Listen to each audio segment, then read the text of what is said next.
Break के बाद खुशामदीद कहते हैं आपको बाखबर सवेरा में। सिंध ताजिर इत्तेहाद ने माशी हालात और कारोबारी तबके की परेशानियों के पेश नज़र हॉर्न बजाओ हुक्मरान जगाओ तहरीक शुरू करने का ऐलान किया है। और इस सिलसिले में 18 जुलाई को कार रैली और इस्लामाबाद में इज्तिमा की कॉल दे दी गई है।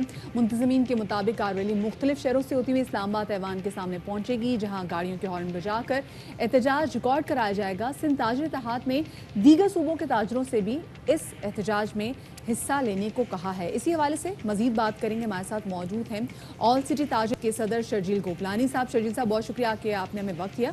ये बताइएगा कि इतना इंतहाई इकदाम आपको क्यों लेना पड़ा है, ऐसे क्या हालात पैदा हो गए आपके लिए?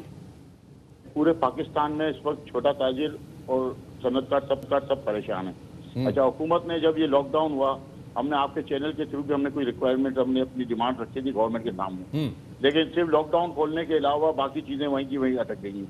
आप देखें, अभी भी हमने सबसे बड़ा जो हमारा मुतालबा था वो था बिलासूदी कर्जा। गवर्नमेंट ने बड़ी इंडस्ट्रीज को जो है 3% पे स्टाफ की सैलरीज को के लिए तो उन्होंने जो है कर्जा इशू कर दिया, लेकिन छोटे ताजिर को वो कर्जा देने को तैयार नहीं है। वो एक ही बात कर रहे हैं कि भाई आप कलेक्ट्रेट जमा करें, हम कलेक्ट्रल जमा कराने को तैयार हैं, हम सिक्योरिटी बैंक को देने को तैयार हैं, अगर इनको हमारे जो टैक्सेस के डॉक्यूमेंट चाहिए हम वो भी देने को तैयार हैं। हम ये बात नहीं कर रहे कि जो टैक्स नहीं देता उसको भी आप दें, और उसूली तौर पर तो उनको भी देना चाहिए कर्जा, लेकिन चले आप उनको नहीं देते, कम से कम जो लोग टैक्स पे कर रहे हैं उनको तो आप बिलासूदी कर्जा दें। मार्केट में डिफॉल्ट रेशियो बढ़ चुका है। छोटा ताजिर सेल्फ फाइनेंस के ऊपर काम कर रहा होता है। हमारी मार्केट का सबसे बड़ा, आप इसका अलमिया बोले या आप बोले कि हमारी मार्केट में सबसे बड़ा जो काम होता है वो ये होता है कि हम बैंक पे काम नहीं करते, हम लोग काम करते हैं अपने पैसे पे। हमारा या इन्वेस्टर होता है। इन्वेस्टर में भी मैं आपको एक चीज़ और बताता चलूँ कि जो रिटायर्ड मुलाजमीन, बेवाएं, यतीम बच्चे, उनका पैसा मार्केट में सरमाए की सूरत में मौजूद होता है और उससे मार्केट में रोलिंग चल रही होती है। इस वक्त अलमिया ये हुआ कि लॉकडाउन में लोग डिफॉल्टर हो गए और मार्केट में 20 से 25% का रेशियो इस वक्त बढ़ चुका है, जो कि मार्केट डिफॉल्टर था। आप बैंक डिफॉल्टर कह सकते हैं, लेकिन वो बैंक डिफॉल्टर नहीं है, बेसिकली वो मार्केट डिफॉल्टर है। हमारे को पैसा जब तक नहीं मिलेगा बैंक से, जब तक हम मार्केट दोबारा सर्वाइव नहीं कर सकेंगे। हमारा मार्केट में इन्वेस्टर खत्म हो चुका है, ट्रेडर हमारा इस वक्त तबाह हो चुका है। अच्छा, डैमेज डिटेंशन की मद में लाखों रुपए इन्होंने वसूल किए। छोटा जो इंपोर्टर था, जो 1 कंटेनर 2 कंटेनर इंपोर्ट करके अपना गुजारा करता था, वो मार्केट से वॉश आउट हो चुका है। ठीक है, अब अगर आपको मईशत चलानी है, जिस तरीके से आप पैकेज दे रहे हैं बिल्डर्स को, तो आप इस तरीके से छोटे ताजिर को पैकेज क्यों नहीं दे रहे? हम तो आपको सिक्योरिटी दे रहे हैं ना, मना तो नहीं कर रहे। आप 100-200 अरब रुपए कम से कम छोटे ताजिरों के लिए रख दें, जिससे ये मामला चल सके। फिर आपने जो है वजीर आजम साहब ने हमसे कमिटमेंट किया मीडिया के थ्रू के जो है 3 माह के बिल माफ किए जा रहे हैं छोटे ताजिरों को। उसमें जो हमारा 3 फेज का मीटर लगा हुआ है उनको उन्होंने नहीं माफ किया। वो 40% के करीब जो ताजिर है उनकी दुकानों में 3 फेज के मीटर लगे हुए हैं। ठीक है, वो भी इन्होंने कंपेंसेट नहीं किया।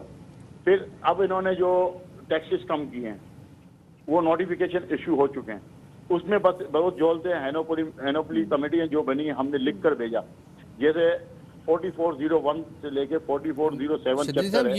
ये मामलात हम सारे उठा चुके हैं अपने प्रोग्राम में भी और इस हवाले से बात भी हो चुकी है, लेकिन एक मामला और है, वो ये कि आप जब एहतजाज करेंगे, इस एहतजाज में जाहिर है सड़क भी बंद होगी, इस एहतजाज में आप हॉर्न बजाएंगे, हो सकता है शायद क्योंकि आजकल के हालात में ज़रा मुश्किल होता है। आपको अंदाज़ा है कितने लोग होंगे आपके साथ, कैसे होगा ये एहतजाज, क्या कंडक्ट है आप लोगों का अभी तक? देखें, अभी हमारे तकरीबन 5000 के करीब गाड़ियां हमारी मौजूद होंगी और हर गाड़ी में हमने 2 लोगों को रखे हुए हैं, तो तकरीबन 10,000 ताजिर जो हैं वो पूरे पाकिस्तान से इस्लामाबाद की शाहरा पे मौजूद होंगे।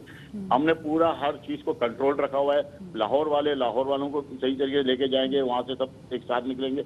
इस तरीके से पेशावर, KPK, गिलगित बल्तिस्तान, कश्मीर, कराची, सिंध, बलोचिस्तान, हर जगह। कराची के काफिले कल से निकलने शुरू हो चुके हैं, आज भी कुछ लोग निकल रहे हैं, कल भी लोग जाएंगे। अच्छा शर्जील साहब, ये बताइएगा, आपने बोला है कोई 5 लाख गाड़ियां होंगी, तो ये आपको लोगों ने यकीन दहानी करा दी कि लोग आपको ज्वाइन करेंगे? कराची के अलावा लाहौर, इस्लामाबाद, इन तमाम तर शहरों से लोगों ने आपको यकीन दहानी करा दी है?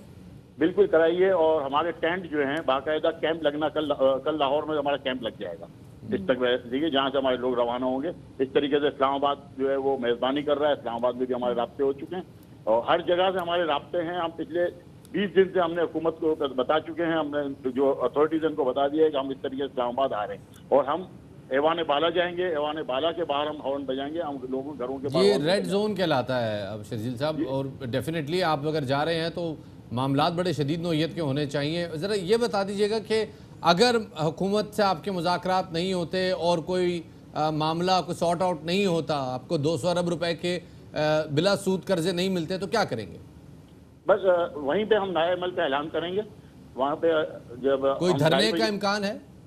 हो सकता है धरना भी दे दें, वहीं पे हम जो फैसला होगा पूरे पाकिस्तान के ताजिर वहाँ मौजूद होंगे, तमाम ताजिर रहनुमाओं की क़यादत वहाँ मौजूद होगी। वहीं पे हम शाम को 5 से 6 बजे के दरमियान जब हम वहाँ पहुंचेंगे रेड जोन में, अगर हमें आगे नहीं जाने दिया गया, जिस तरह पिछली दफा हमने अपना धरना दिया था सरीना होटल के बाहर, तो हम कोशिश करेंगे हत्तुल इम्कान के जहाँ तक हम आगे जा सकें और हमारे वहाँ पे कोई मुज़ाकरात हो पाए तो बेहतर है, नहीं हुआ तो वहीं पे हम अपना अगला लाए अमल का ऐलान करेंगे पूरे पाकिस्तान। वहीं पर अगले लाए अमल का ऐलान करेंगे। बहुत बहुत शुक्रिया शर्जील गोपलानी साहब हमारे साथ मौजूद थे, बता रहे कि जो छोटा ताजिर है वो इस सारे मामले में अब बिल्कुल वॉश आउट हो चुका है। उसका क्योंकि वो बहुत ज़्यादा पैसे नहीं रखता, वो सर्कुलेशन ऑफ मनी पे डिपेंड करता है। तो अब तक जब तक उसका मौजूदा माल नहीं बिकेगा वो इस पोजीशन में नहीं आएगा कि वो दोबारा अपना कारोबार रिज्यूम कर सके। और साथ में कह रहे थे कि जी जो छोटे ताजिर को बिलासूद कर्जे जो हैं वो देने चाहिए, स्पेसिफिकली कि वो ताजिर जो कि टैक्स भी पे कर रहे हैं, तो वो इस श्योरिटी में वो तमाम तर जो कर्जा लेने के लिए जो श्योरिटीज चाहिए होती है, गारंटीज चाहिए होती है, वो तमाम तर गारंटीज देंगे, बस उनको बिलासूद कर्जा मिलना चाहिए।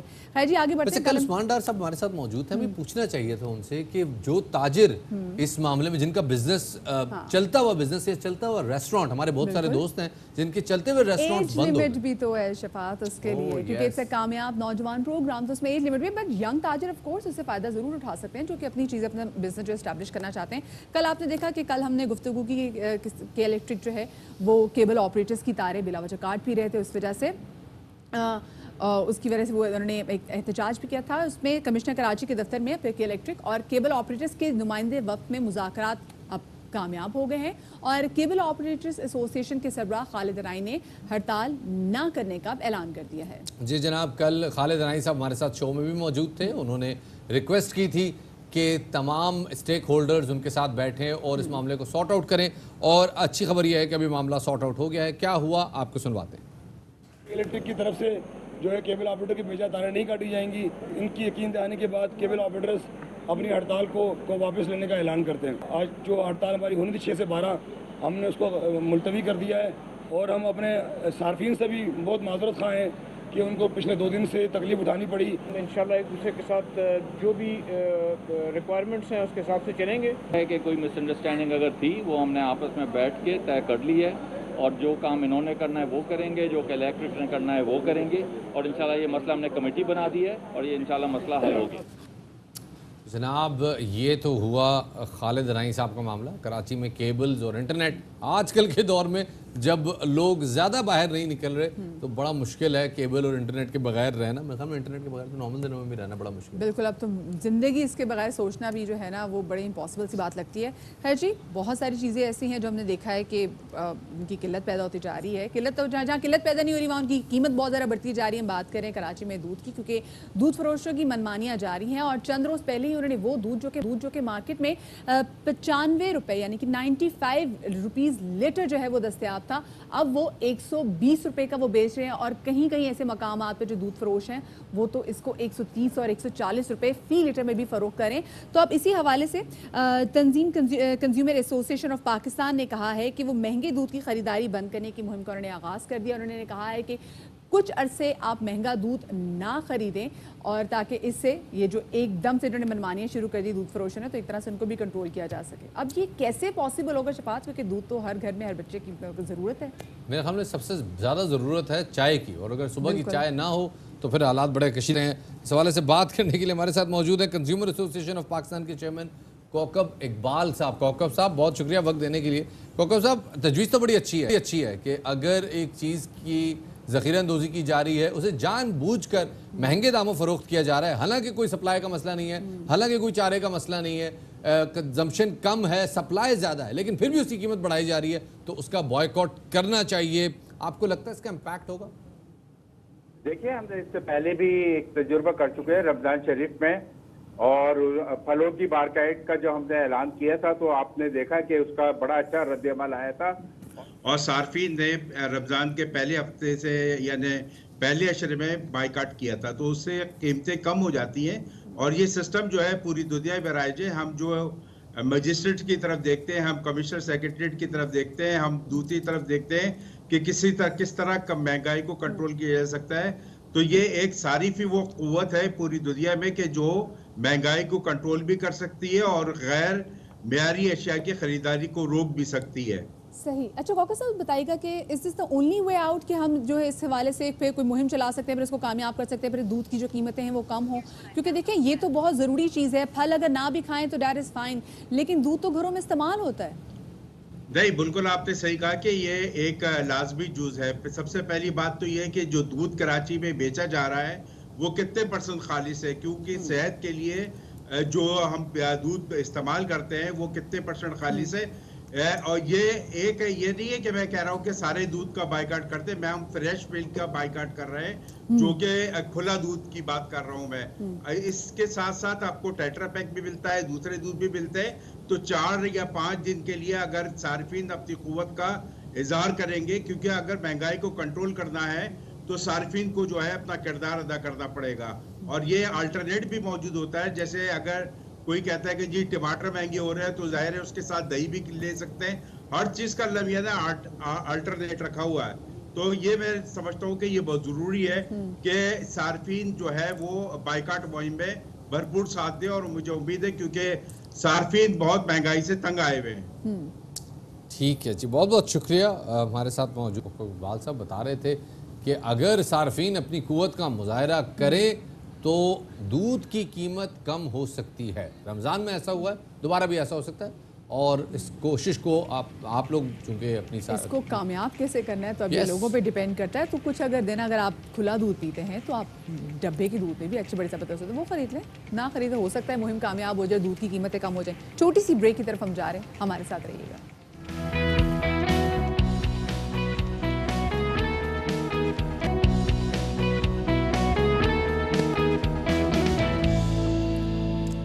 Welcome back after the break. Break के बाद आपको एक बार फिर से खुशामदीद कहेंगे। कल का दिन काफ़ी ज़्यादा अफसोसनाक इसलिए भी था क्योंकि कल पाकिस्तान के 2 नामवर डॉक्टर कोरोना वायरस की वजह से और जो कोरोना वायरस से फाइट भी कर रहे थे वो ज़िंदगी की बाजी हार गए। नेशनल मेडिकल यूनिवर्सिटी मुल्तान के वाइस चांसलर डॉक्टर मुस्तफ़ा कमाल पाशा और कराची के माहिर orthopaedic surgeon doctor Yunus Soomro कल इंतकाल कर गए।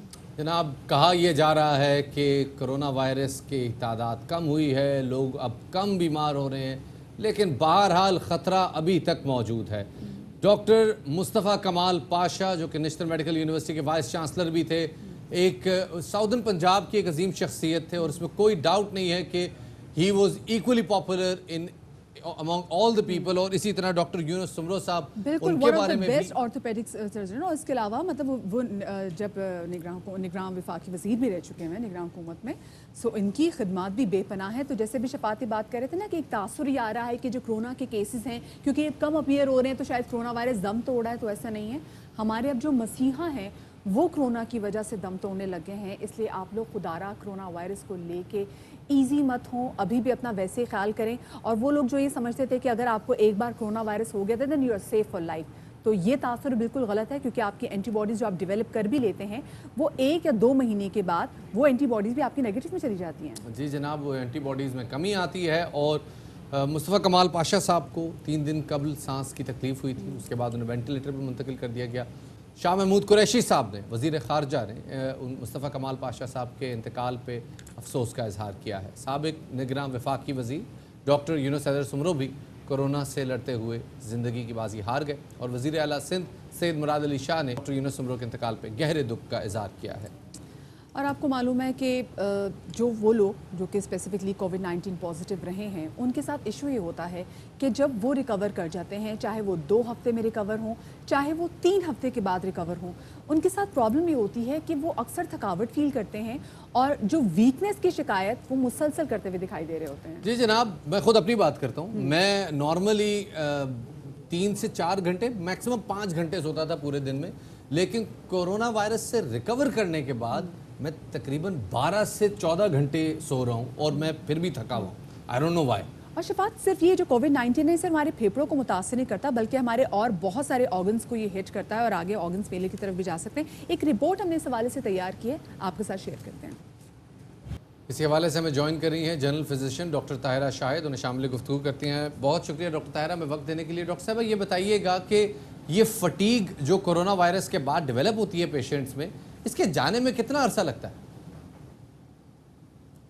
देखिए, सिर्फ फटीग नहीं होती, बहुत सारी चीज़ें होती हैं जब हमारे अंदर इन्फ्लेमेशन होती है। आपने सुना होगा इन्फ्लेमेशन में क्या होता है। इन्फ्लेमेशन में आपकी कुव्वत मुदाफ़ियत जो है वो जब एक्ट करती है, इंटरल्यूकिन्स रिलीज़ होते हैं, और स्पेशली कोरोना वायरस के हवाले से तो आपको पता है कि one of the complications he cytokinin storm है या इम्यून रिस्पॉन्स का बहुत ज़्यादा हो जाना है। अब इन्फ्लेमेशन कहीं भी हो सकती है, इन्फेक्शन की वजह से हो या किसी और रीज़न की वजह से हो। अगर इन्फ्लेमेशन आपकी ब्रेन में है, आपकी लंग्स में है, आपकी मसल्स में भी आई है, तो उस इन्फ्लेमेशन के कुछ असरात होते हैं और वो असरात जाते जाते काफ़ी ज़्यादा टाइम लेते हैं। अगर तो वो आपकी मसल्स की थकन की बात है तो एटलीस्ट 3 to 6 मंथ्स आपको लगते हैं रिकवर करने में किसी भी किस्म की उस किस्म की इन्फ्लेमेटरी इफेक्ट्स के। अगर वो लंग्स में होता है तो उसमें फिर स्कारिंग हो जाती है। जैसे आपको पता है बहुत सारी और बीमारियां, टीबी वगैरह में भी लंग्स में स्कारिंग हो जाती है, निमोनिया के बाद, टीबी के बाद, और कोविड के बाद तो हमें पता है कि उसमें निमोनिया होता है, उसमें हनीकॉम्ब अपीयरेंस आना शुरू हो जाती है, और जो लंग स्कारिंग है उसकी वजह से आप सही तरह से ब्रीथ भी नहीं कर पाते और आपकी लंग कैपेसिटी भी जो है वो कम हो जाती है।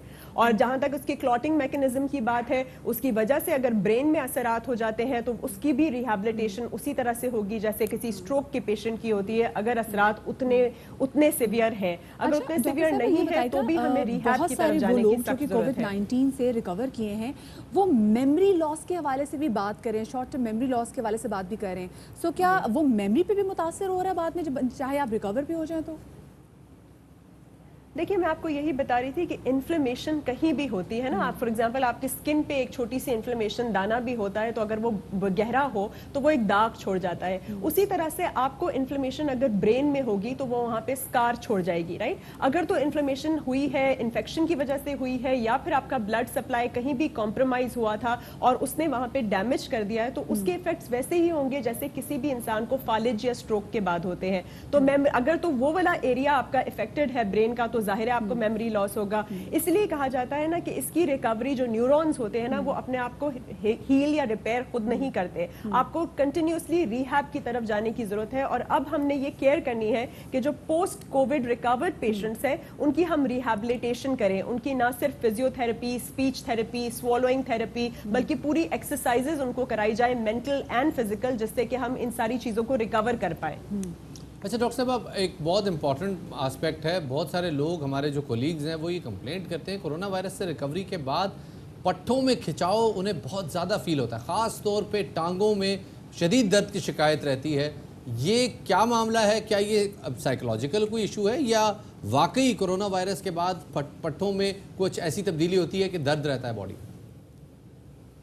नहीं, सिर्फ साइकोलॉजिकल नहीं है। देखिए, एक तो वो इतना अरसा जब बिस्तर पे रहे हैं, आइसोलेशन में रहे हैं, उन्होंने मूव नहीं किया, तो उनका मसल मास जो है वो काफ़ी ज़्यादा रिड्यूस हो जाता है। ठीक है, जब मसल मास रिड्यूस होता है तो भी आपको जाहिर सी बात है कमज़ोरी होती है। दूसरा, उनकी बॉडी पूरी तरह ड्रेन हुई है। आप देखें, उनके ऊपर फीवर हुआ है, इन्फेक्शन से वो रिकवर कर रहे हैं, तो उनकी बॉडी पूरी तरह ड्रेन हो गई है। और फिर जो एंजाइम्स होते हैं जैसे लैक्टेट डिहाइड्रोजनेज हो गया, क्रिएटिनिन काइनेज हो गया, जो आपके मसल्स में एक्यूमुलेट करता है और जिसके लिए जरूरी है कि वो रिकन्वर्ट कर जाए, उसको करने का टाइम नहीं मिला। इसलिए कहा जाता है ना कि जब आप रिकवरी पीरियड में हैं तो रेस्ट के साथ साथ बहुत जरूरी है कि आप रेगुलर एक्सरसाइज करें और ऐसी गजा खाएं जो आपके मसल को बिल्डअप करने में मदद दे और आपकी कुव्वत मुदाफियत को रिटेन करे, बल्कि और भी बढ़ाए। क्या कुछ चीजें आ सकती हैं, ये डॉक्टर साहब जरूर ये बताएगा। और साथ में आपने मेंटल और फिजिकल थेरेपीज के हवाले से बात भी की, इसमें कौन कौन सी थेरेपीज आ जाएंगी, प्लीज ये भी डिस्कस कर लीजिएगा ताकि बहुत से लोग जो हमें देख रहे हैं वो इस पर अमल भी कर सकें।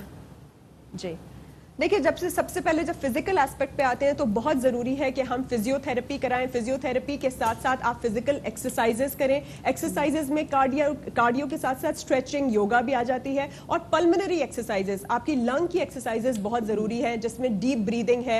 डीप ब्रीदिंग में आपने डायफ्रामेटिक ब्रीदिंग करनी है, मतलब फॉर एग्जाम्पल आपने ब्रेथ को अंदर लेना है नॉस्ट्रिल से और कोशिश करनी है कि आपका पेट जो है ना, आप एक छाती पे हाथ रखें, एक पेट पे रखें और कोशिश करें कि पेट आपका बाहर की तरफ जाए और फिर आप बंद होंठों से उसको सांस को बाहर लें। उसी तरह से आपने ये योगा, मेडिटेशन, डीप ब्रीदिंग करनी है। और उसके और जो हमने दूसरी बात की कि आपने अपने कुव्वत मुदाफियत को कैसे बढ़ाना है, तो आपने ऑर्गेनिक खाना खाना है, खालिस खाना खाना है और कोशिश करनी है कि ये जो प्रोसेस्ड आपकी शुगर्स हैं, प्रोसेस्ड मीट्स हैं, रिफाइंड फ्लावर है, फॉर एग्जांपल मैदा और इन चीज़ों से, और जो कैन टिन वाली चीज़ें हैं जिनमें एमल्सिफायर है और बाकी किस्म के एजेंट्स होते हैं, वो आप बिल्कुल अवॉइड कीजिए और बहुत ज़्यादा फ्रूट्स और वेजिटेबल्स की तरफ जाइए। अपनी प्रोटीन इंटेक अच्छी कीजिए। विटामिन डी हो गया, विटामिन सी हो गया, जिंक हो गया, जो सप्लीमेंट अभी भी कहा जा रहा है, उन्हीं को कंटिन्यू कीजिए। और ओमेगा 3 फैटी एसिड्स भी आप ले सकते हैं, कॉड लिवर ऑयल जो होता है, ताकि आपकी एंटीऑक्सीडेंट्स भी बढ़ जाए और आपका जो है ओवरऑल हेल्थ में, रिपेयर में आपको फायदा हो सके। तो जितना ज्यादा आप खालिस फ्रूट्स और वेजिटेबल्स खाएंगे और साथ एक्सरसाइज को अपनी लाइफ का रूटीन बना लेंगे, स्मोकिंग वगैरह इस तरह की आदत छोड़ देंगे, को भी तो हमें अपनी जो रूटीन का हिस्सा बनाना पड़ेगा। बहुत शुक्रिया जी, डॉक्टर ताहिरा साहब हमारे साथ मौजूद थे। काफ़ी मुफीद मशवरे, मेरे ख्याल से आपने भी शफात और बहुत सारे लोग जो मैं देख रहे हैं जो कि कोविड-19 से रिकवर किए हैं, वो इस पर अमल ज़रूर करेंगे। सर जनाब, ये मामला है उन तमाम लोगों के लिए जो कोविड-19 से रिकवर कर चुके हैं। आपने बस घबराना नहीं है और आप कोशिश करें कि अपने आप को अच्छी डाइट के साथ वापस अपने लाइफस्टाइल में लेके एक छोटा सा ब्रेक शामिल करते हैं। ब्रेक के बाद दोबारा शामिल गुफ्तगू करेंगे और प्रोग्राम के सिलसिले को आगे बढ़ाएंगे। हमारे साथ रहिए।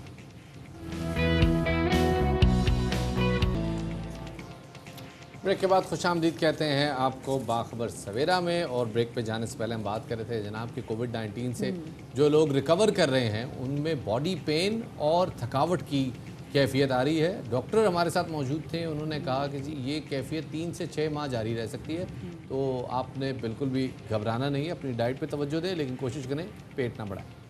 हाँ ये तो है, लेकिन शफात ये चीज़ भी देख रहे हैं कि वो लोग जो कि कोविड-19 से रिकवर कर रहे हैं समहाउ वो वेट भी गेन कर रहे हैं। मे बी इसकी एक बड़ी रीज़न ये भी है क्योंकि आप अपनी इम्यूनिटी को बूस्ट करने के लिए आप सब कुछ खा रहे हैं। फिर आम का सीज़न भी है, आम का सीज़न है जनाब, और जब आम आते हैं तो आम के साथ आती है जनाब चीनी। ये सब चीज़ें जो है ना बड़ी इंपॉर्टेंट है और इन सब चीज़ों को देखभाल के आगे चलना चाहिए। खैर, आज हम एक बड़ी अहम स्टोरी कवर करने जा रहे हैं। कल एक स्टोरी सामने आई थी और सारी ज़िंदगी जिन साहब ने कैमरा अपने हाथ में रखा, बहुत बड़े बड़े इवेंट्स कवर किए, बहुत मुश्किल हालात में। कैमरामैन की ज़िंदगी बड़ी मुश्किल होती है, ख़ास तौर पे जब दहशतगर्दी की लहर थी तो फ्रंट लाइन पे हमारे कैमरामैन मौजूद थे। और उसी कैमरामैन के हवाले से कल एक खबर सामने आई, सोशल मीडिया पे भी शेयर हुई, मतलब उस हवाले से आज हम बात भी करेंगे। उनका तजर्बा, उनका एक्सपीरियंस सबसे कहीं ज़्यादा है। बहुत सारे जब आप रिपोर्टर्स को आप देख रहे होते हैं ना कि मुश्किल से मुश्किल हालात में रिपोर्टिंग कर रहे थे और हम रिपोर्टर्स को तो दाद दे रहे होते हैं, लेकिन हम कैमरामैन को दाद देना भूल जाते हैं, जो कि मुश्किल से मुश्किल हालात में तमाम तो जो फुटेज है वो आपके लिए ला रहे होते हैं। हम बात करेंगे, हमारे साथ एक ऐसे ही कैमरामैन साहब यहाँ पर मौजूद है, लेकिन अब ये कैमरामैन नहीं रहे, उनसे बात करेंगे। लेकिन सबसे पहले नजर डालेंगे कि इस घंटे की टॉप स्टोरीज क्या हैं।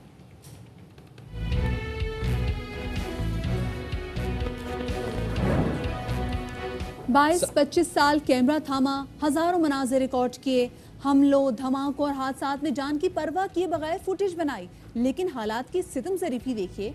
कराची का वीडियो जर्नलिस्ट सफ़ीर अहमद 4 साल से बेरोजगार है। बच्चे 2 वक्त के खाने को तरस गए हैं, रिक्शा चलाकर गुजारा करते हैं।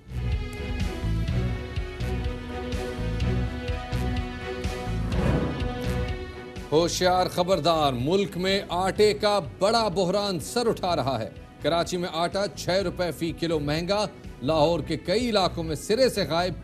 गंदुम से लेकर आटा, सिंध से गंदुम अफगानिस्तान स्मगलिंग की कोशिश नाकाम। शिकारपुर में 20 ट्रक गंदुम पकड़ी गई। कराची की मवेशी मंडी में 30 लाख का बादशाह आ गया। वीआईपी ब्लॉक्स में एक से बढ़कर एक भारी भरकम और खूबसूरत जानवर। बच्चों के लिए बुरी खबर, सुपर हाईवे मवेशी मंडी में दाखिला बंद। तो जनाब, सबसे पहले बात करते हैं एक अहम मामले के हवाले से। 2005 में मैंने पहली दफ़ा टीवी ऑडिशन दिया था। मैं पहली दफ़ा टेलीविज़न ऑडिशन पे गया था और उस वक्त मुझे जिस चीज़ ने सबसे ज़्यादा फैसिनेट किया था वो थी एक कैमरामैन की फील्ड, कि जब आप कोई इवेंट होता है, आप उस इवेंट पे फ्रंट लाइन जाते हैं, आपने प्रेस की जैकेट पहनी है, लोग हटो बचो करते हैं और कैमरामैन वहाँ जाके फुटेज बनाता है। मैं रियली बड़ा इंस्पायर हुआ था। मुझे बड़ा लगता था कि ये एक ऐसी फील्ड है जिसमें बड़ा प्रॉमिसिंग फ्यूचर है। बट अनफॉर्चुनेटली बहुत सारे लोगों के लिए मीडिया का वो करियर एक भयानक ख्वाब साबित हुआ। बिल्कुल शफात, और आज हम आपकी जिनसे मुलाकात करवाने जा रहे हैं 20-25 साल से ये इन्होंने अपने हाथ में एक कैमरा लेकर वो तमाम तर अहम फुटेज जो कि आप टेलीविज़न स्क्रीन पे, जो आप न्यूज़ चैनल्स पे देखते हैं, जिससे आप बहुत कुछ देखते हैं, सीखते हैं, आप हक़ाइक़ जानते हैं, वो तमाम तर चीज़ें जो रिकॉर्ड करते थे, आज वो जिन हालात में हैं उनको समहाउ कैमरे ने रिकॉर्ड नहीं किया। हम बात कर रहे हैं, हमारे साथ सफ़ीर साहब मौजूद हैं। 20 साल से ज़्यादा इनका टाइम है जिसमें इन्होंने अपनी खिदमात वीडियो जर्नलिज्म में दी हैं।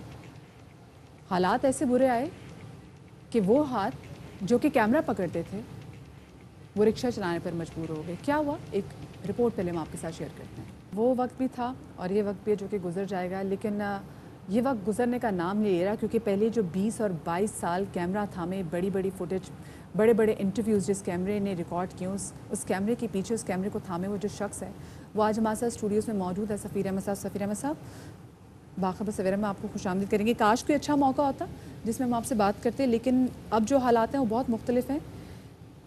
20 साल पहले का सफ़र और अब, मतलब कभी आपने सोचा था कि जो आप कैमरा पकड़ के आप हर बड़ी बड़ी ऐवानों में जा रहे हैं, बड़े बड़े इवेंट्स आप कवर कर रहे हैं, हादसा हो जाए शहर में वो कवर कर रहे हैं, एकदम से वो तमाम तो चीज़ें बंद हो जाती हैं और फिर आप रिक्शा चलाना शुरू कर देते हैं?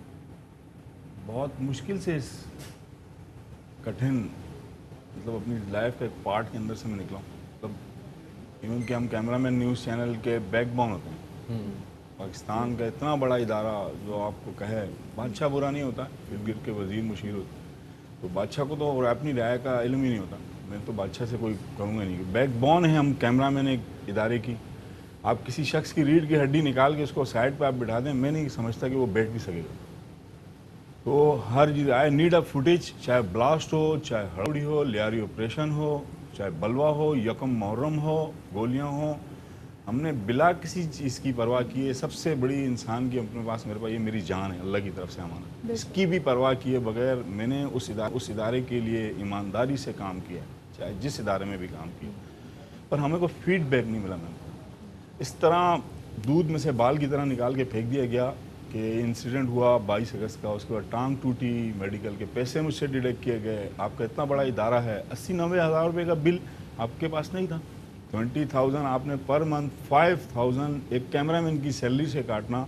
आपने फुटेज में देखा मेरा घर, मतलब एक बंदा बहुत मुश्किल से सर्वाइव करता है, उसकी आप 5,000 काटो। रिक्वेस्ट की, रोज़े में आता रहा धक्के पे, director news, DN, bureau chief, Pakistan की पहली खातून ब्यूरो चीफ, उन्होंने कोई रिस्पांस नहीं दिया। कटवाएं पैसे, आप यतीम हैं, मिस्कीन हैं, आपके पैसे कटेंगे।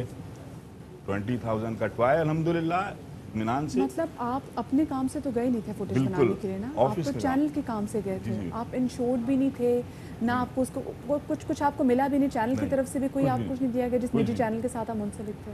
कुछ भी नहीं दिया उन्होंने। पलट के पूछा था कि नहीं मैं नाइट ड्यूटी में आता हूँ, मुझे 1.5 माह बाद ऑफिस बुला दिया जाता है, इंडोर खड़ा किया जाता है स्टूडियो में, वहाँ AC बहुत तेज़ थे जिसकी वजह से मेरे घुटने में प्रॉब्लम होती थी।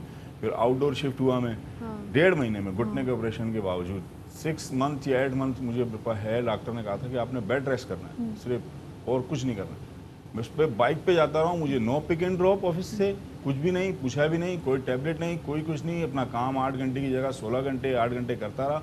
नाइट में एक दिन मैं आता हूँ वीकली ऑफ के बाद, मैं रोस्टम देखता हूँ अपनी ENG रूम में जाके कि मेरी तो मॉर्निंग लगी हुई। तो मैं अपने ब्यूरो चीफ से रिक्वेस्ट करता हूँ, मैम मेरी तो ये ड्यूटी आपने सुबह मॉर्निंग की लगा ली, तो मैं तो आउटडोर का काम अभी नहीं कर सकता। तो कैमरामैन के बहुत पता काम है, होते हैं, आप सिटी कोर्ट जा रहे हैं, हाई कोर्ट जा रहे हैं, कोई रैली है, कोई बलवा है, मैं तो भागम दौड़ी का कभी काम का नहीं था उस वक्त। तो आपने करना है करें, नहीं तो फिर आप DN से बात करें। मतलब एज अ कैमरामैन मैं छोटे छोटे कामों के लिए DN के पास जाऊँगा, तब मैं तो ब्यूरो चीफ के अंडर आता हूँ। DN से तो एम्प्लॉयज़ वो भी हैं, मैं भी हूँ, मतलब नहीं अच्छे किया। आपने डॉक्टर्स की दिखाई नहीं, मतलब चैनल्स सब था, उनके लिख के दिया उन्होंने, जिसमें हमारा मेडिकल भी होता है, तो आपने वो दिखाई हो कि जी मुझे ये फ्रैक्चर आया है और मुझे डॉक्टर ने टेस्ट के लिए बोला है। वो डिनाई कर गई। हालांकि जब मुझे सीमी जमाली के पास में पहुंचा तो मेरे ऑफिस को, मेरे इदारे को पता ही नहीं था कि मेरे साथ हुआ क्या है। ठीक है, फिर वो जब DG रेंजर साहब आ रहे थे, CM आ रहे थे, तो उन्होंने कहा कि हमारा कैमरामैन किधर है। वो मुझे लेके आए सिर्फ अपनी रेटिंग के लिए, जब सबको पता था डायरेक्टर न्यूज़ को क्या हुआ है, ब्यूरो चीफ को उस वक्त क्या हुआ था। मेरे साथ खड़ी हुई तस्वीरें खिंचा रही हैं डायरेक्टर न्यूज़ सब और ये ब्यूरो चीफ। और उसके बाद जब मैं अपनी ये अर्जी लेके जाता हूँ, मुझे नहीं पता, डीएन के सामने मुझे इस तरह खड़ा कर दिया जाता है और कहते हैं कि इसके साथ क्या हुआ था, आई डोंट नो, मुझे नहीं पता। और आप बिल्कुल एक मतलब आप एक second एक्सपीरियंस कैमरामैन, कराची में 2007, 2008, 9, फिर 9 से लेके 11 तक तो हर रोज बलवा, फसाद, फायरिंग, गैंग वॉर, फिर 12 में पुलिस ऑपरेशन, ये सब कवर किया आपने और अपनी जान के रिस्क पे कवर किया है। लेकिन उसके बावजूद आपको कभी कोई इंश्योरिटी नहीं मिली? नहीं, किसी चैनल की तरफ से कोई नहीं मिली। कुछ बताइए, क्या कुछ कवर किया? कवरेज के दौरान क्या जज्बा होता था? कैसे मोटिवेट करते थे आप सबसे अपने आप? पहले जिस चैनल में भी मैंने काम किया पूरी ईमानदारी और वफादारी से, और मैं क्राइम में तो इंतहाई खुश होता था। लियारी ऑपरेशन के अंदर चौधरी असलम साहब इस तरफ होते थे, मैं उनके सामने वाली तरफ होता था। इवन तक के लिहारी में जब गैंग वॉर बहुत बढ़ गया था ऑपरेशन के, तो मुझे ये कैमरामैन और पुलिस वाले कहते थे, यार सफ़ीर मारा जाएगा, तू फ्रंट पे जा रहा है बिल्कुल। मैंने बोला मैं शहीद होऊंगा अल्हम्दुलिल्लाह, अपने बच्चों के लिए रिस्क हलाल कमा रहा हूँ। वो इदारा अपने उस एम्प्लॉयज़ को इस तरह भूल जाए कि ख्वाब समझ के कोई गैर भी नहीं करता। तो जब बहुत आप डिसाइड किया। जब आपने उस चैनल ने आपको निकाला तो आपने किसी और चैनल से रब्ता किया? नहीं मैम, खिदमत थी, तब घर चला गया, एक्सपीरियंस था कोई नहीं। फिर उसके बाद जिसके पास जाता रहा, नहीं आप हमारे पास डाउन साइजिंग है, आपकी जगह नहीं है, यूँ नहीं यूँ नहीं। फिर एक और चैनल में गया, वहाँ 7-8 महीने काम किया। इस तरह आपने सुना मेरी बच्ची में काम करता रहा, सैलरियाँ मेरे हाथ में नहीं आती नहीं। रमज़ान की चांद रात में घर गया, मेरे बच्चे चप्पलें पहन के सोए हैं, मेरी सैलरी नहीं आई, बहुत मुश्किल से वक्त गुजारा है। अल्लाह मेरे किसी और कैमरामैन भाई पे वो वक्त ना लाए।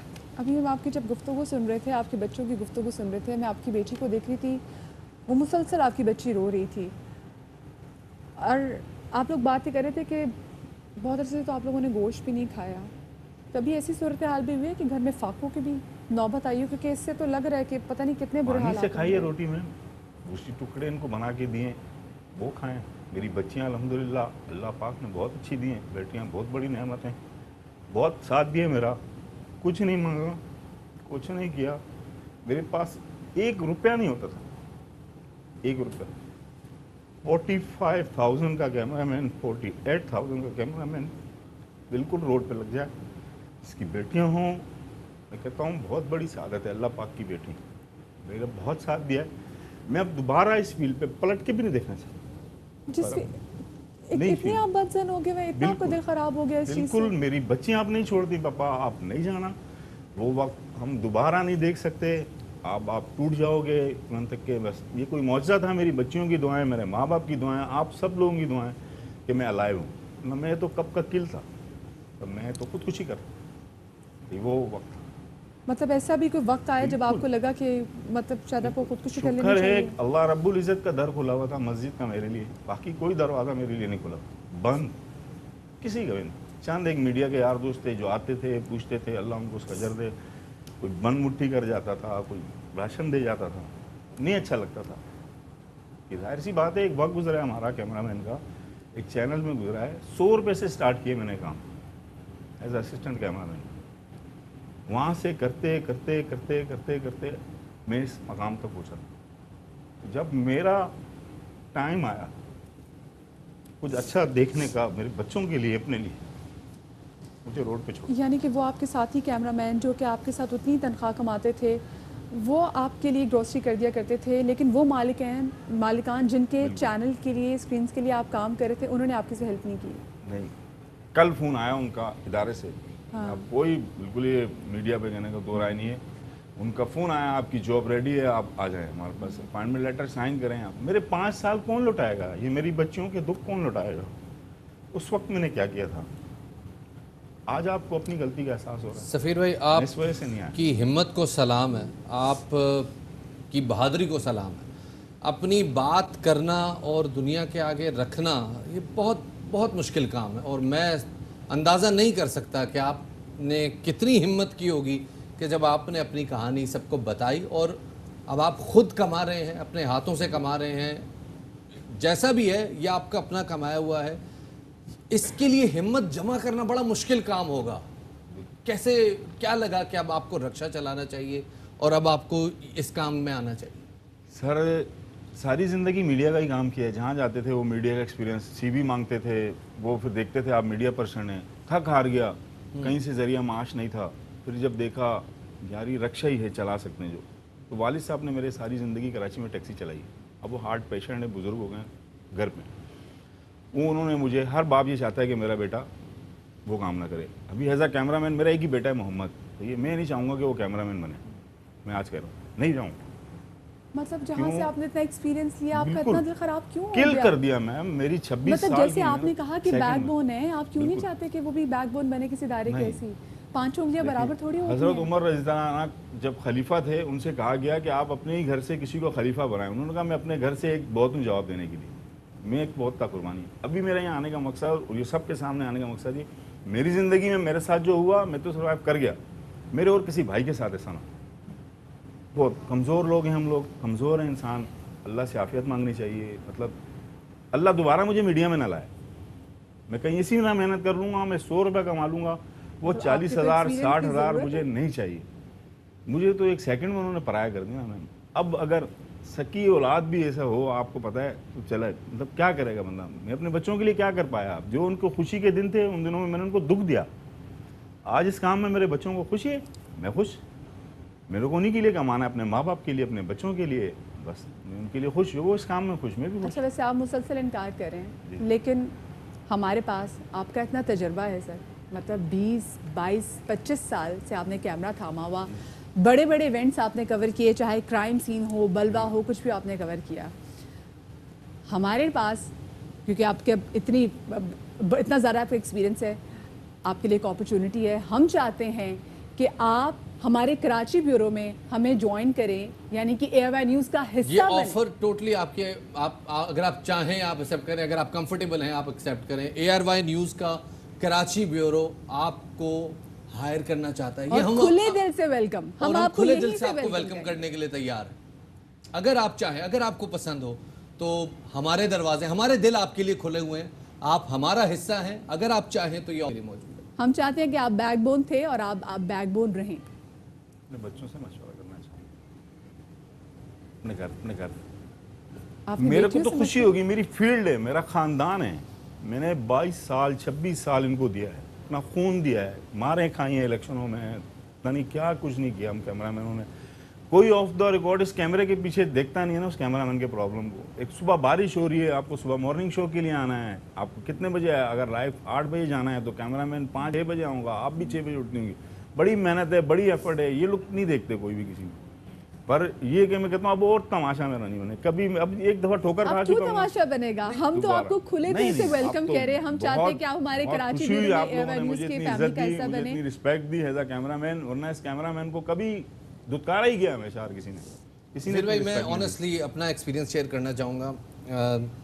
चाहे तलत साहब का फ्रीडम फ्लोटेला वाला इंसिडेंट हो, चाहे कोई बड़े बड़े वाक़यात हुए, नासिर बेग चुगताई साहब इराक गए वॉर कवर करने, हामिद मीर साहब गए इराक वॉर, बड़े बड़े जर्नलिस्ट हैं, वो जाके उन्होंने कवरेज की। कैमरामैन क्या सारी दुनिया में हम अपने बचपन से देखते आए हैं, एक भरम होता था, लोग हटो बचो करते थे कैमरामैन को देख के, वो प्रेस की जैकेट को देख के। वो लाइफ आदमी, आप चाहे जितना भी उसको डिनाई करें, लेकिन मैं समझता हूँ वो लाइफ आप कभी उस शेल में से निकल नहीं पाएंगे। कोई ख्वाहिश है उस लाइफ को वापस अडेप्ट करने की, उस जैकेट को दोबारा पहनने की? आप मेरी अगर पुरानी तस्वीरें देखें फेसबुक पे हैं, मेरे ये बाल होते थे, मेरी जैकेट होती थी, जून जुलाई की गर्मियों में जैकेट में पहन कर रखता था। मेरी एक पहचान थी, मेरा कैप, मेरे बाल, मेरी जैकेट, मेरा नाम था, मेरा मकाम था, एक मयार था, अल्लाह पाक ने इज्जत दी थी। बस वो सब चूर चूर हो गया, इन्होंने सेकंडों में चूर चूर कर दिया। अभी भी दिल करता है अपनी वो जैकेट देखता हूँ अलमारी में। आप बहुत स्ट्रॉन्ग आदमी हैं कि आपने वो तरीका नहीं अपनाया जो कि और लोग अपनाते हैं। आपने हिम्मत से काम ये रखा, और रिस्क के हलाल से बड़ी नेमत और कोई भी नहीं होती। आपने अपनी बच्चियों के लिए वो किया, आपने रिक्शा चलाया, लेकिन आपकी बच्चियां आपसे खुश हैं। बहुत शुक्रिया जी। सफ़ीर अहमद साहब हमारे साथ मौजूद थे, कैमरामैन जिन्होंने अपनी ज़िंदगी के 20 से 22 साल, और बाकी ये हम एक नॉलेज हम हमेशा से करते हैं और अब यहाँ पे भी करेंगे कि चाहे ईद का मौका हो, कोई भी मौका हो, जहाँ पर हम आप देखते हैं कि ईदगाह में जो नमाजी नमाज अदा कर रहे थे, तो हमारे जो कैमरामैन हैं वो उनकी फुटेज बना रहे होते हैं। ये तो तमाम से मनाज़िर आपसे कैसे ही पहुँचते हैं। सबसे अच्छी बात लगी, अल्लाह हर बाप को इतना बड़ा दिल दे कि जिस तरह से हमने इनको जब ऑफ़र की तो इन्होंने कहा मैं अपने बच्चों से मशवरा करके बताऊंगा। आपके बच्चे आपके घरेलू हालात में स्टेक होल्डर्स होने चाहिए, उनसे कोई हालात, उनसे कोई बात पोशीदा नहीं होनी चाहिए। इसी तरह ख़ानदान मजबूत होता है और इसी तरह बच्चे बेहतर तौर पे मुआशरे का एहसास करने वाले पैदा होते हैं। एक छोटा सा ब्रेक लेते हैं, ब्रेक के बाद दोबारा हाजिर खिदमत होंगे, हमारे साथ रहिए।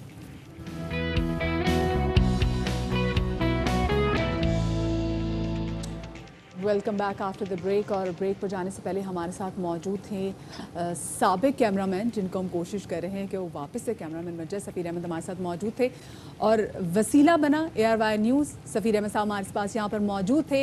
मैजी पाकिस्तान, क्योंकि सफ़ीर अहमद साहब मौजूद भी हमारे साथ, हम आपको खुशखबरी देना चाहते हैं कि मैजी पाकिस्तान 3 साल तक आपके चारों बच्चों की एजुकेशन स्पॉन्सर करने के लिए तैयार है। वो आपके बच्चों की 3 साल तक एजुकेशन, अच्छी एजुकेशन स्पॉन्सर करेगा और इंशाल्लाह ये आगे भी सिलसिला जारी रहेगा। और ये सिलसिला सिर्फ 3 साल तक है, 3 साल के बाद भी इसको कंटिन्यू किया जाएगा। और एक चीज़ और भी यहाँ पे अनाउंस करते चलें, गवर्नर सिंध जनाब इमरान इस्माइल साहब की जानिब से अभी उन्होंने कुछ देर पहले मैसेज किया है, 1 लाख रुपए उन्होंने आपके लिए अनाउंस किए हैं as a token of your bravery. जिस तरह से आपने कवरेज की है, जिस तरह से आपने अपनी फील्ड में beyond the line of duty आप गए हैं और जिस तरह से आपने बहादुरी से अपने करियर को निभाया है, उसके लिए ये एक नजराना है उनकी जानिब से। और उज़ैर सबूर साहब की जानिब से भी, जो कि मैजी पाकिस्तान के CEO हैं, उनकी जानिब से 3 साल तक आपके माशाल्लाह चारों बच्चों की अच्छी एजुकेशन को वो स्पॉन्सर करेंगे और उसके बाद भी इस सिलसिले को जारी रखा जाएगा अच्छे तरीके से। इसलिए अब आपने परेशान नहीं होना।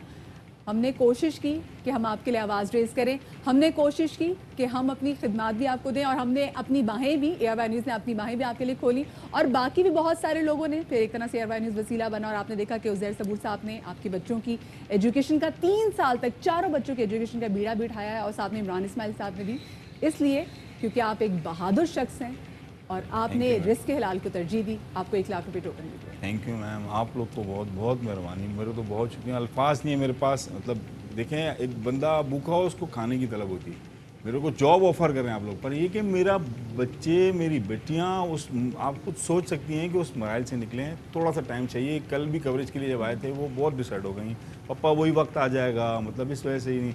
लेकिन मेरे तो फील्ड है, मेरा ख़ानदान है, पर अब मैं मेरे बच्चों के लिए सब कुछ। बेशक ऐसा, और आप बहादुर आदमी हैं समीर भाई, आपने अपनी कहानी आगे रखी है, आप बहादुर आदमी हैं and you are an inspiration for all of अस।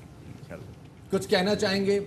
बहुत बहुत शुक्रिया आप सब लोगों का, और जिन्होंने ये किया मेरे लिए, और गवर्नर साहब ने और ये मिल्क वालों ने, अल्लाह इनको उसका अजर दे। मैं दुआ दे सकता हूँ, मैं कैमरामैन हूँ अदना साहब, मैं इनको दुआ दे सकता हूँ, अल्लाह इनको बहुत अच्छा करें सबके लिए और आपके लिए, सबके लिए। आमीन आमीन आमीन। हम उम्मीद करते हैं इंशाल्लाह जल्द आप अपने बच्चों से मशवरा करने के बाद ARY फैमिली को ज्वाइन करेंगे और हमारे साथ होंगे। बहुत बहुत शुक्रिया सफ़ीर अहमद साहब हमारे साथ मौजूद रहने के लिए। तो जनाब अब आगे बढ़ते हैं और अब बात करते हैं उस मसले की जो कि बड़ी तेज़ी से सर उठा रहा है। हम बात कर रहे हैं बिजली, पेट्रोल और चीनी के बाद अब आटे का बहरान सर उठा रहा है। कराची में आटे की फ़ी किलो कीमत में 6 रुपए का इजाफा देखने में आया है और यूं अब जो 10 किलो के आटे के थैले पर 60 रुपये अचानक से बढ़ गए हैं, यानी कि 10 किलो फाइन आटा 560 का, जबकि चक्की आटा जो है वो 620 रुपये में मिल रहा है। फार्मर्स मालिकान आटे की कीमत में इजाफे की जो वजह है उसको ये बता रहे हैं कि जी पीछे से गंदम महंगी हो गई है। हुकूमत सिंध के तर्जुमान मुर्तज़ा वहाब ने अब ये खबरदार किया है कि वफाकी हुकूमत की नाअहली और माफियाज को नवाजने की पॉलिसी की वजह से मुल्क में आटे का बहरान आने वाला है। उनका क्या कहना था, आपको सुनवाते हैं। वजीर आजम का अपॉइंट करदा शुगर कमीशन अपनी रिपोर्ट में कहता है कि चीनी के बहरान की एक वजह वफाकी हुकूमत का चीनी को एक्सपोर्ट करने का फैसला था। 55 रोज गुजर गए, कोई कार्रवाई नहीं हुई। ये हुकूमत कहती कुछ है, करती कुछ है। ऐलान कुछ होता है, काम कुछ होता है, और हर काम का महवर कॉन्फ्लिक्ट ऑफ इंटरेस्ट है। इनके अपने मकासद हैं जिसकी वजह से नुकसान एक आम आदमी को हो रहा है। चीनी, अद्वियात, गंदम, तेल के बहरान इस हुकूमत ने पाकिस्तान की आवाम को दिए। एक और गंदम का बहरान पाकिस्तान में आ सकता है अगर इन्होंने अपनी सिमत को दुरुस्त नहीं किया। शहबाज गिल ने इस ट्वीट का जवाब, इस मामले का जवाब एक ट्वीट के जरिए दिया और कहा कि जी सिंध सरकार की बदइंतजामी की वजह से 20 किलो आटे का थैला 1075 रुपए का फरोख्त हो रहा है, जबकि पंजाब में यही आटा 860 रुपए में दस्तयाब है। सिंध में हुकूमत पीपल्स पार्टी की है। पर्ची चेयरमैन साहब गंदम रिलीज करें जैसे पंजाब और केपी में कर रहे हैं। दूसरी जानिब लाहौर में भी लोगों ने आटे की तलाश में मारे मारे फिरना शुरू कर दिया है और ओपन मार्केट में 860 रुपए वाला 20 किलो का जो थैला है वो सिरे से गायब हो गया, जबकि यूटिलिटी स्टोर्स पर सब्सिडी वाला आटा भी दस्तयाब नहीं है। लोगों को सबसे इस हवाले से मुश्किलात है, इस हवाले से बात भी करना चाहेंगे आगे। और रिटेल मार्केट की अगर हम बात करें तो रिटेल मार्केट के दुकानदार ये कहते हैं कि अगर उन्हें आटा महंगा मिलेगा तो वो आटा सस्ता कैसे बेचेंगे। गरीब आवाम का ये हाल है कि एक वक्त की रोटी के लिए भी काफ़ी ज़्यादा उनको परेशानी का सामना है। लोग क्या कहते हैं, लोगों की राय जानते हैं इसमें। पहले आटा महंगा तो हर जगह पे दस्तयाब था, अब सस्ता हुआ है तो वही माफिया वाला साहब उन्होंने स्टॉक कर लिया है। मिल जो ओनर हैं वो थोड़ी थोड़ी क्वांटिटी दे के जा रहे हैं, स्टॉक कर लिए। माफिया हम पर जो है ना, हमारे ऊपर जो है आया हुआ है, इसको जब तक कंट्रोल नहीं करेंगे जब तक चीज़ें सस्ती नहीं होंगी। हर चीज़ ही महंगी है, केड़ी चीज़ सस्ती है। आटा महंगा, चीनी महंगी, साबुन महंगी, पत्ती महंगी। पहले 1030 रुपये 40 रुपये का तोड़ा था, आम बाज़ार में मिल रहा था। जब गवर्नमेंट ने 860 रुपये रेट इसका किया है और आटा मिल वालों ने देना बंद कर दिया। जब आटे का नहीं मिल रहा, गाहक बेचारा फिर रहा, दर बदर फिर रहा। हम भी ढूंढ मिलों पर जाते हैं, यार हमें दे 10 तोड़े 20 तोड़े 5 तोड़े दे दो भाई। वो कहते हैं आटा है ही नहीं, ख़त्म हो गया, बिक गया, ख़त्म हो गया। सुबह दी मैं निकली, जिंदे को भी आटा पूछो वो आटा देंदा ही नहीं। इन्ना महंगा तोड़ा, इन्ना महंगा तोड़ा। अगे पहले सस्ता सी, हुण जरा जरा महंगा किता तो आटा लगा लेता है। इसी वाले से बात करने के लिए हमारे साथ मौजूद हैं MD utility store corporation Pakistan जनाब उमर लोधी साहब, और साथ ही हमारे साथ मौजूद है सिंध फ्लावर मिल एसोसिएशन के साबिक चेयरमैन चौधरी यूसुफ साहब। इन दोनों मेहमानों को खुशामदीद कहते हैं। सबसे पहले उमर लोधी साहब आपकी तरफ आते हैं। लाहौर से शिकायत आ रही है कि यूटिलिटी स्टोर्स में भी वो 860 रुपए वाला आटा नहीं मिल रहा, कमी की क्या वजह है? यूटिलिटी स्टोर पे जो प्राइस है वो जनवरी से जो हमने प्राइस मुकर्रर की थी वो 800 रुपया पर 20 kg बैग है और वो आज भी होगी। और मार्केट में जो भी प्राइस फ्लक्चुएशन हुई होती रही है, अभी भी है और बाद में जो भी होती, लेकिन हमारी प्राइस वही मेंटेन है 800 रुपये। अब आते हैं सप्लाई एंड डिमांड की सिचुएशन। जब मार्केट में आपकी प्राइस ऊपर चली गई है तो वही, जैसे कि अभी आपके व्यूअर्स ने भी बताया कि 1000 प्लस पे चली गई है, तो अब यूटिलिटी स्टोर पे वही 800 रुपये की बैग है, जिसकी वजह से हमारे पास कस्टमर का इनको 3 गुना 4 गुना हो। तो अब हमारे लिए भी, लेकिन हम पूरे यूनिवर्स को या रिटेल यूनिवर्स को कवर नहीं कर सकते, हमारे लिए पॉसिबल नहीं है to cater for everybody. However जो हमारे पास कस्टमर आता है, हमारी पूरी कोशिश है कि हम उनको आटा दें। गैप्स आएंगे बिकॉज सप्लाई एंड डिमांड में एक बिग गैप, बहुत ज्यादा गैप आ गया वर्सेस द मार्केट। हमारे पास नहीं, हमारे पास अभी भी आटा मौजूद है। सही। अच्छा, हमारे साथ चौधरी साहब भी मौजूद हैं। चौधरी साहब, आपसे पूछना चाहेंगे कि वफाकी हुकूमत बार-बार कह रही है कि जो बहरान जो पैदा हो रहा है, सिंध गवर्नमेंट की जाने से बहरान पैदा किया जा रहा है, वहाँ पे आटा रोक लिया गया है, इसमें कितनी हकीकत है? क्योंकि अब तो कराची में भी हमने देखा है, सिंध में भी हमने देखा है कि आटे का बहरान जो है वो सर उठाना शुरू हो गया है। अस्सलाम वालेकुम। सबसे पहले तो मैं आपको बता दूं, सबसे पहले बहरान जो पैदा हुआ KPK में, उसके बाद पंजाब में और सिंध में अल्हम्दुलिल्लाह अभी तक कोई बहरान नहीं है। आटा महंगा ज़रूर हुआ है, लेकिन एक बात मैं बताता चलूँ, यहाँ पे पंजाब गवर्नमेंट सब्सिडी दे रही है अरबों रुपया, 1,70,000 बोरी डेली इशू हो रही है, लेकिन 1 रुपया रेट कम नहीं कर सके। आज भी उनका रेट 55 रुपये है, जबकि हमारा फ्लोर मिल सिंध, पूरे सिंध की मैं बात कर रहा हूँ, परसों हमने 54 रुपये रेट किया है। हम एक तो गवर्नमेंट की सब्सिडी बचा रहे हैं, आटा उसी रेट पे मिल रहा है, उसके कम रेट से मिल रहा है पूरे सिंध में जिस रेट में पंजाब में मिल रहा है। पंजाब 2 नुकसान कर रहा है, एक आदमी का नुकसान हो रहा है, एक गवर्नमेंट की इसकी का नुकसान हो रहा है। और दूसरी बात मैं कहता चलूँ कि देखें, पूरे पाकिस्तान एक है, पाकिस्तान को सर्वे करना चाहिए जो महकमे हैं कि पाकिस्तान में गंदम की प्रोडक्शन कितनी है, हमारी रिक्वायरमेंट कितनी है। आज इनको जब सर पे पड़ी है तो होश आई है। आज अगर गवर्नमेंट ने खुद स्टॉक किया हुआ है, अल्हम्दुलिल्लाह 75 लाख टन गवर्नमेंट के पास माल है, अगर वो रिलीज़ कर दें, आज रिलीज़ कर दें मिल वालों को, पब्लिक के लिए, मिल वालों के लिए नहीं, आटा आज ही रेट 10 रुपये फी किलो कम हो सकते हैं। और ये बंदोबस्त करे कि आने वाले वक्त में हमने गंदम इम्पोर्ट करनी है, उसका बंदोबस्त फौरी तौर पे किया जाए। अब ये मुझे बताइएगा कि अगर सिंध में अबंडेंट गंदम भी मौजूद है और सिंध में आपका आटे का रेट भी पंजाब के मुकाबले में कम है, तो फिर सिंध में आटे का थैला जो है 20 किलो आटे का वो 1050 पे क्यों चला गया और पंजाब में अभी तक 860 पे क्यों है? जी देखिए, आप अगर मई में जाते हैं आटे का रेट 42 रुपए किलो था। मैं फिर वही बात कहता हूं कि गवर्नमेंट को एक सर्वे करना चाहिए था हमारे पास वीट प्रोडक्शन कितनी हुई है। अगर हमारी 25 मिलियन टन वीट की रिक्वायरमेंट है, अगर 20 मिलियन टन हमारे पास पैदावार हुई है, उसमें कितनी शॉर्टफॉल है। हमें इन टाइम चाहिए था उसको इंपोर्ट का बंदोबस्त करना, लेकिन गवर्नमेंट ने इस पे तवज्जो नहीं दी। आज वो शॉर्टफॉल आ गया है।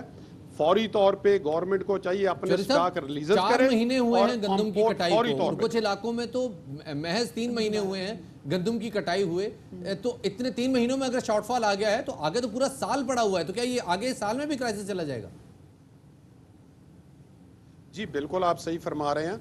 आज मैं फिर वही बात कहता हूँ, गवर्नमेंट पूरे पाकिस्तान में 75 लाख टन गंदम पड़ी है। क्या गवर्नमेंट ने घर लेके जानी है? इनको रिलीजेस करनी चाहिए फौरी तौर पे। अगर पब्लिक का ये सोचते हैं, गवर्नमेंट ऑफ पाकिस्तान, मैं पूरे पाकिस्तान की बात कर रहा हूँ, एक सिंध की या पंजाब की नहीं कर रहा हूँ, फौरी तौर पे रिलीजेस करे और अवाम को आटा विद नो टाइम सस्ता 42 रुपए 43 रुपए किलो मिल जाएगा। अगर ये इशू नहीं करते फौरी तौर पे आटा इससे मजीद और महंगा होगा। उमर लोधी साहब, आपकी तरफ आते हैं। ये मुझे बताइएगा कि जो यूटिलिटी स्टोर कॉर्पोरेशन जो गंदम एक्वायर कर रही है, ये क्या मामला है? क्योंकि कुछ अर्से पहले हमने गंदम की इंपोर्ट के हवाले से कुछ बाज़गश्त तो सुनी थी, लेकिन उसके बाद उसका क्या हुआ कोई खबर सामने नहीं आई। तो अब यूटिलिटी स्टोर कॉर्पोरेशन कैसे मेक श्योर करेगी कि आपने जैसे कहा कि आपके पास कमी नहीं है, गो के जो रिटेल है वो कंप्लेन कर रही है आपकी क्लाइंटेल कि जी आपके पास अवेलेबल नहीं है आपके स्टोर्स पे, ये बताइए कि यूटिलिटी स्टोर कॉर्पोरेशन कैसे मेंटेन करेगी डिमांड एंड सप्लाई को? जी, हमें गवर्नमेंट ने आज से पहले 2 लाख टन का पहले हमें दी, जो 2 लाख टन हमने बशमूल रमजान वो हमने रिलीज की, और अब हमें गवर्नमेंट ने 2 लाख टन और रिलीज की है गंदम, जो हम लेके उसको हम मिल करते और उसके बाद बैग करके हम अपने स्टोर करते। तो हमारे लिहाज से जो हमारी तफसील है और जो गवर्नमेंट की ने हमें गंदम दी है उसमें कोई मसला नहीं। हमें 2 लाख टन ऑलरेडी, इसमें से हमने 50,000 टन कंज्यूम कर चुके हैं और बाकी 50 नेक्स्ट ट्रांस जो हमें मिल गई है, जिसको हम मिल करके और अपने स्टोर्स पे पहुंचा रहे हैं। और आखिरी जो रिटेल वर्सेस हमारे का जो है, वो मैंने पहले भी उससे यही जिक्र किया कि प्राइस गैप बहुत ज्यादा हो गया। कहाँ जी 800 रुपए और कहाँ 1000 रुपए प्लस। तो 200 या 225 रुपए पर बैग अगर रिटेल वर्सेस यूटिलिटी स्टोर्स का डिफरेंस आता है तो ऑफ कोर्स वो फिर उसी तरह स्टॉक भी मूव होता है। हमारा 2 से 3 घंटे मुख्तलिफ शहरों में जो प्राइस है वो भी वेरी करी है, पंजाब के अंदर भी। ये बताएगा कि इस हवाले से क्या सूरत हाल है, और साथ में जो मोबाइल पॉइंट्स हैं उनके जरिए भी गंदम की तरसील हो रही है? जी, हमारी प्राइस तो ऑल ओवर पाकिस्तान, नॉर्थ से पेशावर से लेके कराची तक हमारी प्राइस में कोई डिफरेंस नहीं। हमारी प्राइस 800 रुपए पर 20 kg है। और जहाँ तक हम हमारे मोबाइल यूटिलिटी स्टोर्स है उस पे भी हम आटा दे रहे हैं, आटा, लेकिन उस पर बिकॉज उसमें लिमिटेशन होती है, हम इतना ज़्यादा वाफर मकदार में आटा कैरी नहीं कर सकते, बिकॉज हमें बाकी प्रोडक्ट्स भी कैरी करनी थी, लाइक चीनी घी और ये चीज़ें भी कैरी करनी है। तो इसलिए मेन हमारी तकसीम जो है वो हमारे स्टोर से ही और हमारे फ्रेंचाइज। अच्छा, अब चौधरी साहब आपकी तरफ वापस आता हूँ। मुझे ये बताइएगा कि आप जो सिंध का रेट है वो तकरीबन इस वक्त 50 रुपये है पर किलो, तकरीबन 54 रुपये पर किलो है आटे का, लेकिन जो यूटिलिटी स्टोर का रेट है ये 40 रुपये पर किलो है। ये जो 14 रुपये का गैप है, इसमें अब सिंध गवर्नमेंट से कोई सब्सिडी की बात हुई है कि ये गैप को फिलअप किया जाए और ये आटा जो 1000 से ऊपर चला गया है इसको वापस कोई 1000 के अंदर की रेंज में लाया जाए? देखिए जी, सब्सिडी गवर्नमेंट ने देनी है पब्लिक के लिए। जो आप यूटिलिटी स्टोर की बात करते हैं, ये आर्टिफिशियल काम है, ये हर बंदे को आटा प्रोवाइड नहीं कर सकते। और 800 रुपये का और मार्केट में 1100 रुपये का रेट होगा। मैं आपको आने कह रहा हूँ कि यूटिलिटी स्टोर पे अगर 100 थैला आता है तो 10 थैले वहाँ बिकेंगे, 90 थैले जो है वो करप्शन में चले जाएंगे।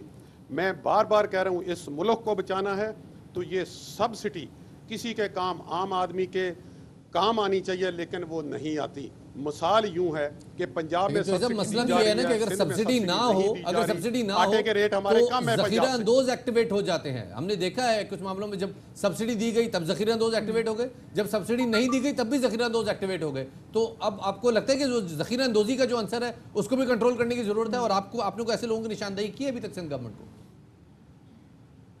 देखिए जी, हम हर दफ़ा ये निशानदेही करते रहते हैं। सिंध गवर्नमेंट ने बहुत एफर्ट किया है। जो भी किसी के पास स्टॉक पड़ा था इन्होंने खुद कैप्चर किया है, छापे लगाए हैं, खुद खरीद लिया। अब गवर्नमेंट के पास स्टॉक है, किसी के पास होल्डिंग इतनी नहीं है। चूंकि पिछले साल जो बहरान आया था, जो छोटे जिम्मेदार हैं, जो देहात में लोग रहते हैं, उन्होंने अपनी गंदम अपने घर पे रख ली है। उन्होंने ये सोचा कि हमें आने वाले जो मौसम है नवंबर, दिसंबर, जनवरी, फरवरी, ताकि ये धक्के ना खाने पड़े, अपना आटा घर पे, जिम्मेदार ने गंदम अपने घर पे रख ली है। और इस वक्त गवर्नमेंट जो है वो प्राइस कंट्रोल पोजीशन में है, कहना है चौधरी यूसुफ साहब का, जो कि सिंध फ्लावर मिल एसोसिएशन के साबिक चेयरमैन है। बहुत शुक्रिया उमर लोधी साहब, जो कि यूटिलिटी स्टोर कॉर्पोरेशन पाकिस्तान है, और चौधरी यूसुफ साहब हमें वक्त देने के लिए। जी आगे बढ़ते हैं और आपको बताएं कि सिविल एविएशन अथॉरिटी को एक और झटका लगा है। सीएए के सेफ्टी मेयार तय करदा उमूर के मुताबिक नहीं है। इसी वजह से अमेरिका ने आलमी हवाबाजी में पाकिस्तान की एक दर्जा तनज़्ज़ुली कर दी है, जिसके बाद अब पाकिस्तान कैटेगरी 2 में शामिल हो गया, और कैटेगरी 2 रेटिंग के हामिल मुल्क जो हैं वो अमेरिका के लिए नए सर्विसेज के मिजाज नहीं होंगे। दूसरी जानिब पाकिस्तान एयरलाइन पायलट एसोसिएशन पैल्पा ने कहा है कि किसी भी पायलट का ATPL लाइसेंस ना तो मशकूक है और ना ही जाली है। हमारा मौक़िफ़ तस्लीम कर लिया गया है। ये बात उन्होंने इस वक्त कही क्योंकि जब सिविल एविएशन की जानिब से ओमान एयर को एक ख़त लिखा गया जिसमें कहा गया कि किसी भी पायलट का लाइसेंस जो है वो मुश्तबा भी नहीं है, जाली तो दूर की बात। पैल्पा के मुताबिक मामले को वज़ीर हवाबाजी, PIA मैनेजमेंट और सिविल एविएशन बेहतर और खुश असलूबी से हल करने में कामयाब ना हो सके, जिसकी वजह से ये क्राइसिस पैदा हुआ। हमारे साथ बात करने के लिए मौजूद हैं कैप्टन इमरान नारेजो साहब, जो कि पैल्पा के जनरल सेक्रेटरी हैं। उनको शामिल गुफ्तगू करते हैं। बहुत शुक्रिया इमरान नारेजो साहब हमें वक्त देने के लिए। इमरान साहब, पहले तो ये बताइएगा क्या हुआ है एक्चुअली? क्या ऐसा नहीं होना चाहिए था कि पहले एक इंटरनल कार्रवाई हो जाती, इंटरनल शो कॉज हो जाते, इंटरनली मामले को हल किया जाता और उसके बाद फ्लोर ऑफ द हाउस पे जाके बात की जाती? बिल्कुल आपने सही फरमाया। गवर्नमेंट को सबसे पहले मिसगाइड किया गया। ये कुछ लोग हैं जिनका हम पहले दिन से ही तस्करा कर रहे हैं कि ये चाहते ही नहीं है कि पाकिस्तान तरक्की कर सके। आज पाकिस्तान इंटरनेशनल एयरलाइन के जहाज खड़े हैं और सिविलेशन के ऊपर इतना बड़ा एक सवाल पैदा हो गया, और अकायो और FAA ने भी उनको डाउनग्रेड, FAA का तो लेटर आ चुका है और अल्लाह खैर करे अकायो भी क्या करने जा रही है। ये मामला जानबूझ के इस तरह से पेश किया गया ताकि पाकिस्तान कमजोर हो सके। और आज आप देखें कि इंस्टेड ऑफ के PIA को खड़ा करें, यासा से बातचीत करें, क्योंकि इनमें कैपेबिलिटी नहीं है। इन्होंने पहले दिन से पाल्पा को ये कह के दूर रखा हुआ है। आज तक बखुदा ना 1303 ना आज के दिन तक ना गवर्नमेंट के इदारे, ना PIA के इदारे, ना कोई और इदारे ने पाल्पा के साथ बैठ के बात की हो कि हम इससे कैसे निकलें, क्योंकि वो जानते हैं कि हम सवाल करेंगे और उसको बताएंगे कि किस तरह। इमरान नारेजो साहब, मैं थोड़ा सा चाहता हूँ इस मामले को जरा ब्रेक डाउन करें, हम अपनी आसानी के लिए भी और अपने व्यूअर्स की आसानी के लिए भी। 262 पायलट्स का लाइसेंस मशकूक है, ये कहा गया फ्लोर ऑफ द हाउस पे। उसके बाद तकरीबन 32 या 33 पायलट्स को शोकॉज दिया गया और उनको लेटर्स दिए गए। लेकिन जब ओमान एयर को लेटर लिखा गया तो उनको कहा गया कि जी किसी भी पायलट का लाइसेंस मशकूक नहीं है। ये क्या मामला है? जी बिल्कुल आप सही कह रहे हैं। आप 262 की तो ये लिस्ट अदालत में पेश करेंगे और वहाँ इंशाअल्लाह ताला हम इनसे सवाल करेंगे। जो PIA के 32 पायलट को दिया गया उसमें अल्हम्दुलिल्लाह ये भी इनकी गलतफहमी है, उन सब के जवाबात जमा करा दिए गए हैं। और इंशाअल्लाह ताला जिस वक्त चीफ जस्टिस पाकिस्तान गुलजार साहब इस केस को खोलेंगे तो पाकिस्तान का बच्चा जानेगा कि ये कौन दुश्मन लोग थे जिन्होंने पाकिस्तान इंटरनेशनल एयरलाइन और सिविलेशन की तबाही की है और जिस तरह से पूरी दुनिया में हमारे मुल्क का नाम बदनाम किया। और फिर उसके बाद हम बिल्कुल, क्योंकि एक ऐसी चीज़ कि अगर कहीं पे प्रॉब्लम थी उसकी निशानदेही पहले कर दी, कि बजाय कि उस निशानदेही पे काम किया जाता, प्रॉब्लम को सॉर्ट आउट किया जाता, उसको फिक्स किया गया, फ्लोर ऑफ द हाउस पे इसको डिस्कस किया गया। अच्छा ये बताएगा, क्योंकि अभी देखिए अमेरिका में अब पाकिस्तान को इजाज़त, PIA को इजाज़त नहीं मिलेगी, साथ में यूरोपियन कंट्रीज़ में भी एक तरह से पाबंदी लगा दी गई और आगे से कनाडा के साथ भी कहा जा रहा है कि कुछ हालात कुछ ऐसे ही होने जा रहे हैं। तो मुझे बताइएगा प्रॉब्लम कहाँ पे फेस करिए, ऐसे कौन कौन से म्यार हैं जिनको यहाँ पे बेहतर बनाने की ज़रूरत है? अगर हम सिक्योरिटी और सेफ्टी मेजरमेंट्स के हवाले से बात भी करते हैं। Right person for the right job, government से हमारी रिक्वेस्ट है कि देखें इदारों में कौन लीड कर रहे हैं। सबसे पहले तो ये तयन करें कि एआसा की जो रिक्वायरमेंट्स थी उसको पिछले 1 साल के अंदर किसने फुलफिल नहीं किया, और फिर इसी तरह से सिविलेशन का भी एक किरदार है, उसको किसने रोका कि उनको बाईपास करके ऐसी लिस्टें बनाई। सिविलेशन अथॉरिटी ही रिस्पॉन्सिबल है इस चीज की कि लाइसेंस इशू करती है और उसकी तस्दीक करती है, उनको भी टोटली बाईपास किया गया और सिविलेशन भी परेशान बैठी है कि ये आखिर हो क्या गया। हम ये समझते हैं कि इसकी एक इंक्वायरी, एक कमीशन बनाया जाए फौरन से बेशतर, और उस कमीशन की रिपोर्ट सामने रख के फैसला किया जाए कि कौन लोग थे इसके पीछे। और उसके अलावा आज आप ये देख लें कि पाकिस्तान इंटरनेशनल एयरलाइन के जहाजों को खड़ा करने के बजाय कुछ लोग अपनी कमीशन के लिए बाहर से जहाजों की बातें कर रहे हैं। क्या ये है पाकिस्तान? इमरान नारेजो साहब, आखिरी सवाल पूछना चाहूंगा आपसे कि सिविल एविएशन जो है वो ओमान एयर को तो खत लिख रही है, लेकिन सिविल जो सबसे ज्यादा जो मुतासर हो रही है वो PIA है और पैल्पा है। तो पैल्पा के साथ क्या कोई करस्पॉन्डेंस हुई है सिविल एविएशन के कि कितने लाइसेंसेस के ऊपर बात हुई अभी तक? 34 लाइसेंस का इन्होंने शो कॉज किया और शायद 14 और है, लेकिन उस मामले को क्योंकि अब सो मोटो लिया जा चुका है चीफ जस्टिस ऑफ पाकिस्तान के पास, तो जनाब गुलजार साहब की खिदमत में ये भी आएंगे, हम भी आएंगे, वहां पर फैसला होगा। क्योंकि सिविलेशन उन 94 या 104 पायलट का जो इंटरनेशनली काम कर रहे हैं वो वाकया उधर क्योंकि कोर्ट में नहीं है, तो इसलिए सिविलेशन अभी उनको क्लियर कर सकती है। हमें इंशाअल्लाह ताला क्लियरेंस मिलेगी जब हम चीफ जस्टिस की खिदमत में हाजिर होंगे, क्योंकि अब ये मामला अदालत में अब ये मामला अदालत में है। बहुत बहुत शुक्रिया जी। नारेजो साहब सेक्रेटरी जनरल पैल्पा हमारे साथ मौजूद थे, बता रहे थे कि मामला चूंकि अदालत में है लिहाजा जवाब अदालत में दिया जाएगा। है जी, अब आगे बढ़ते हैं, ज़रा मौसम चेंज करते हैं। लाहौर में मानसून बरसात में हमने देखा कि कल बहुत ज़्यादा बारिश हुई, मेरे से पहले भी लाहौर में मानसून की बरसातें जारी है और शहर की 1000 मखदूश इमारतों के जो मकीन हैं वो अब काफ़ी ज़्यादा परेशान हैं और गुज़िश्ता साल इमारतें गिरने से बेघर अफराद अब भी अपने बच्चों के साथ तंग और तारीक गलियों में ज़िंदगी गुजारने पर मजबूर हैं। तफसीलात जानते हैं लाहौर ब्यूरो की एक रिपोर्ट। सारी दुनिया में पुरानी इमारतें टूरिज़्म को अट्रैक्ट करती हैं, हमारे यहाँ ये बड़ी बुरी खबर लाती हैं बारिशों में। खैर जनाब, अब आपसे इजाज़त चाहने का वक्त हो जाता है, अपना बहुत सारा ख्याल रखिएगा। आपसे कल मुलाकात होगी। शादरी आबादरी, अल्लाह हाफ़िज़।